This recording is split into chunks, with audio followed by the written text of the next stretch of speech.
We don't go like, okay, well, who's right, me or you? That's the patience. No, let's continue to process, and maybe something will be more revealing later, Yeah. So it's a beautiful process to include other people in that. Well, and I've also experienced that time that you're waiting. Sometimes things work themselves out, and the answer was there, and you actually had nothing to do with you. It just either God worked it out, or it worked out, or how. And so it's okay in the waiting. Hear us say that.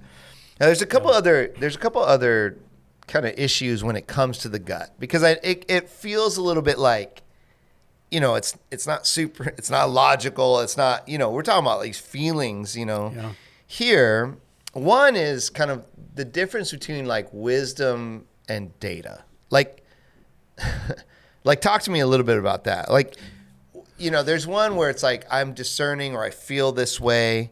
Yeah. But all the data says this. How do we reconcile that? Well, I think the term is wisdom, right? Yeah. I mean, data is just an input to wisdom, right? And I think so many times I hear this a lot with leaders, like, well, I'm doing this in faith. And I go, but wisdom doesn't align with that faith.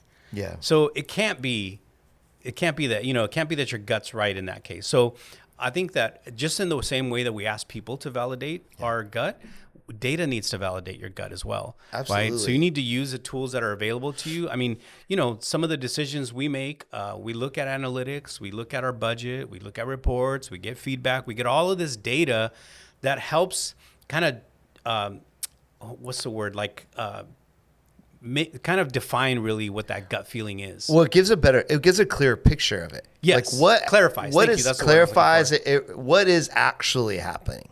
Yeah. Not what you feel is happening. Yeah. Yeah, and then there are times when the data says one thing, and your gut is saying something else. Yeah. And God may be saying, well, okay, not yet. Just, the opportunity may look perfect, but your spirit feels unsettled. Pay attention to that. Like you can't, again, it's not one or the other. It's a combination of both. And so it's as a good leader, you have to kind of hold that tension a little bit, right? Like, well, the data says one thing, my gut says another. What do I do with that?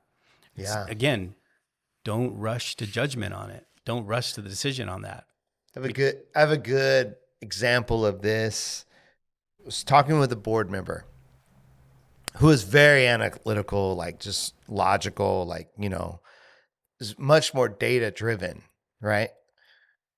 And I'm saying, here are all the things we've done. We're in this difficult time, but I've done this, and this. I'm also providing data in it. And this board member just goes, but the numbers don't lie. We're in a tough spot. Like look at the numbers and look at the data. And in that, I had to hold that tension of going, yes.